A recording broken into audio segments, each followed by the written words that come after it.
कहा जाता है कि मोहब्बत और जंग में सब जायज है, लेकिन आज हम जंग की बात करेंगे, इजराइल और ईरान की बात करेंगे। कहा जाता है कि जंग सिर्फ हथियारों से नहीं बल्कि अलग अलग मोर्चों पर, अलग अलग महाज पर हर तरीके से लड़ी जाती है और इस वक्त इजराइल और ईरान जंग के मुहाने पर है। पहले 1 अक्टूबर का हमला, 26 अक्टूबर का ईरान पर 100 जेट के जरिए इजराइल का जवाबी हमला। हालांकि कहा जाता है कि 100 फाइटर जेट इराक के हवाई इलाके में ही उड़े थे, वहीं इससे हमले को अंजाम दिया था। ईरान के भीतर आते तो नुकसान में रहते। बहरहाल अब ईरान फिर बड़े और भयंकर हमले की तैयारी कर रहा है, लेकिन ईरान मामलों के जानकार और रिसर्च स्कॉलर एमएच सूरतवाला तो कहते हैं कि मगरिब मुल्कों और इजराइल का अलायंस तो यही चाहता है कि ईरान को इकोनॉमिकली वीक किया जाए। इसी वजह से ईरान पर तरह तरह के सेक्शंस लगे हुए हैं। पिछले 40-50 सालों से यहाँ तक कि इजराइल ने जब 26 अक्टूबर को इराक में अपने फाइटर जेट उड़ाकर ईरान पर गोले दागे, तब निशाने पर तो जेल, जखर या ऑयल फैसिलिटी ही थी, लेकिन ईरान के डिफेंस सिस्टम ने उन्हें कामयाबी के साथ विफल कर दिया। फिर इजराइल अपने बचाव में ये कहता रहा कि अमेरिका के मना करने पर उसने ऑयल फैसिलिटी और न्यूक्लियर प्लांट को निशाने पर नहीं लिया था। जानकार मानते हैं कि निशाना तो लगाया गया लेकिन नाकामयाब रहा। मकसद तो ऑयल गैस फैसिलिटी को बर्बाद कर ईरान की कमर तोड़ना ही था, भले ही वो पूरा नहीं हो पाया। कहा जा रहा है कि अब ईरान भी इजराइल को आर्थिक तौर पर, माशी तौर पर कमजोर करने की हिकमत अमली के साथ तेजी से आगे बढ़ रहा है। इसलिए वो लेबनान में हिजबुल्लाह, गाजा में हमास, यमन में इसी, इराक में इस्लामिक रेजिस्टेंस फोर्स हजरत शाबी वगैरह के जरिए इजराइल पर दबाव बनाए रखता है। देश के जाने माने सहाफी और मिडल ईस्ट के साथ ही ईरानी मामलों के जानकार शौकत भारती कहते हैं कि मिडल ईस्ट में जंग तो अमेरिका लड़ रहा है, इजराइल नहीं। इजराइल को तो ईरान हिमायती तंजीम ने ही आर्थिक मोर्चे पर ढेर कर रखा है। भले ही इजराइल तकनीकी तौर पर कितना भी स्मार्ट हो, लेकिन है तो वो एक छोटा सा देश। ऐसा भी नहीं कि वो कोई बहुत हैवी या मजबूत इकोनॉमी है। ईरान हिमायती तंजीम, जिन्हें मगरिब मीडिया प्रॉक्सी कहता है, उन्होंने इजराइल पर इतने रॉकेट बरसाए हैं कि इन्वेस्टर भी इजराइल का रुख करने से घबराने लगे हैं। जहां अक्सर रॉकेट की बरसात होती रहेगी, वहां कौन अपना पैसा फंसाना चाहेगा।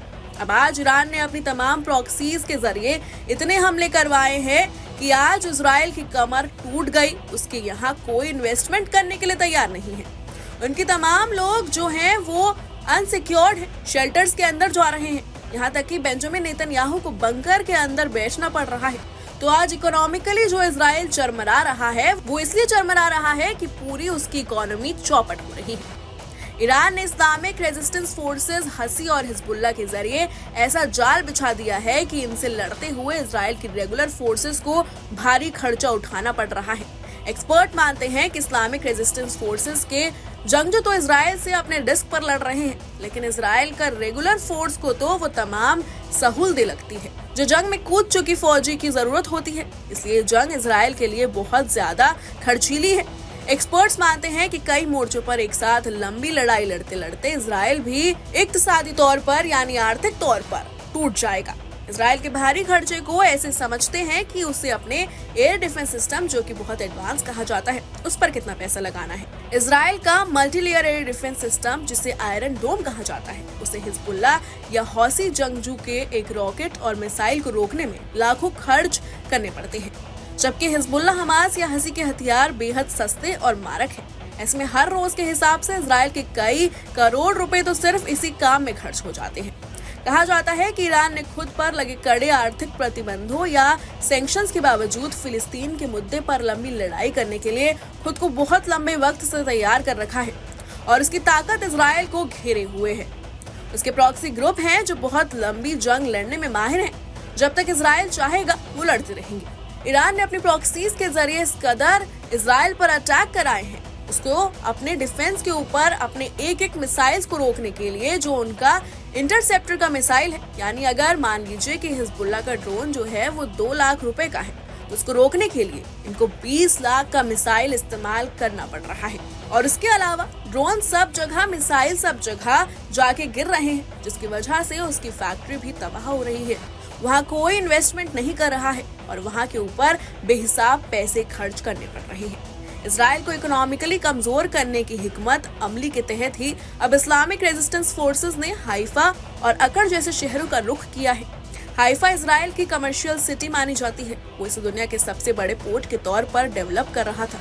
हाइफा में ही इसराइल की वरशिप और सबमरीन होती है। ऐसे में हिजबुल्लाह और तीयों के निशाने पर अब हाइफा और अकर ही रहते हैं। जानकार मानते हैं कि ईरान की बरसों की तैयारी अब असर दिखा रही है। हर दिन के साथ इसराइल इकोनॉमिकली वीक हो रहा है और पीछे अमेरिका, जर्मनी, फ्रांस और दीगर यूरोप ना हो तो इसराइल उभर नहीं पाएगा। Bureau report, news nation. News nation अब व्हाट्सएप पर खबरों के ताजा अपडेट के लिए न्यूज नेशन के इस QR कोड को स्कैन करें।